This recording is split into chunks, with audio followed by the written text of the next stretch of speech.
السلام علیکم ورحمۃ اللہ وبرکاتہ۔ ان الحمد للہ والصلاة والسلام علی رسول اللہ وعلی آلہ وصحبہ ومن والہ بعد۔ شریعت ڈپلومہ کورس کے درس فقہ میں آج ہم انشاءاللہ زکوٰۃ کے باقی مسائل سیکھیں گے۔ اس سے پہلے زکوٰۃ کی تعریف، زکوٰۃ کی فرضیت اور اس کی اہمیت، زکوٰۃ نہ ادا کرنے کا انجام، شرائط اور بہت سارے مسائل، سونے کی زکوٰۃ، چاندی کی زکوٰۃ، زرعی پیداوار کی زکوٰۃ ہم لوگ پڑھ چکے ہیں۔ کرنسی کی زکوٰۃ بھی ہم لوگوں نے پڑھ لی ہے۔ آج ہم جانوروں کی زکوٰۃ پڑھیں گے انشاءاللہ۔ اسلام نے جانوروں پر بھی زکوٰۃ فرض قرار دیا ہے، لیکن ان کی شرط یہ ہے کہ ان کی پرورش کا اکثر و بیشتر انحصار پہاڑوں، جنگلوں یا دیگر سبزہ جگہوں میں چرنے پر ہو، نہ کہ گھریلو چارے پر۔ سائمہ کا لفظ آتا ہے قرآن مجید میں، احادیث میں، سین سے سائمہ، چرنے والے۔ تو اس میں جن جانوروں کا تذکرہ قرآن مجید یا احادیث میں موجود ہے وہ ہیں اونٹ، گائے اور بکری۔ گھوڑوں کی زکوٰۃ میں اختلاف ہے، لیکن اس میں بھی راجح یہی ہے کہ ان میں زکوٰۃ فرض نہیں ہے۔ تو سب سے پہلے ہم لوگ دیکھیں گے اونٹ کی زکوٰۃ۔ تو اونٹ کی زکوٰۃ جب اونٹوں کی تعداد 5 ہو جائے، یعنی کسی کے پاس 5 اونٹ ہوں تو ان پر 1 بکری، اور پھر ہر 5 اونٹ پر 1 بکری ہے، یعنی 5 اونٹ پر 1 بکری، 10 اونٹ پر 2 بکریاں، 15 اونٹ پر 3 بکریاں اور 20 اونٹ پر 4 بکریاں واجب ہیں۔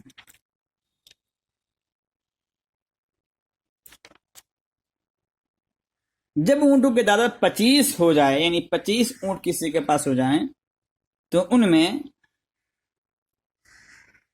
بنت مخاض واجب ہے۔ بنت مخاض یعنی ایسی اونٹنی جس کی عمر کا پہلا سال مکمل ہو چکا ہو اور دوسرا سال شروع ہو چکا ہو۔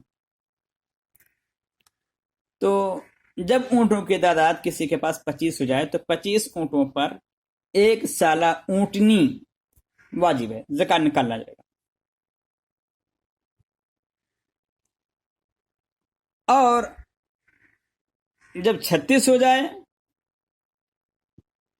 36 اونٹ، تو ان میں 2 سال کی اونٹنی جس کو بنت لبون کہا جاتا ہے عربی اور شرعی اصطلاح میں۔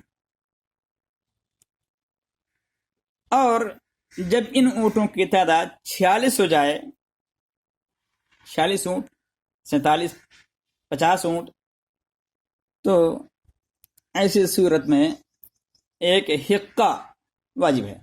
حقہ یعنی ایسی اونٹنی جو 3 سال کی عمر پوری کر کے 4تھے سال میں داخل ہو چکی ہو۔ اور جب 61 اونٹ ہو جائیں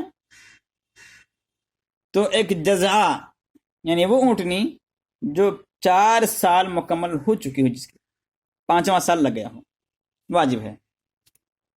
اسی طرح سے جب 76 اونٹ کسی کے پاس ہو جائیں تو 2 سال کی 2 اونٹنیاں، 2 بنت لبون۔ اسی طرح سے جب 91 ہو جائیں اونٹ، کسی کے پاس 91 اونٹ ہوں، تو 120 تک 3 سال کی 2 اونٹنیاں۔ اگر 120 سے بھی اوپر ہوتی ہیں اونٹوں کی تعداد، 121، 130، 135، 150 وغیرہ، تو ایسی صورت میں ہر 40 اونٹ پر 2 سال کی اونٹنی اور ہر 50 اونٹ پر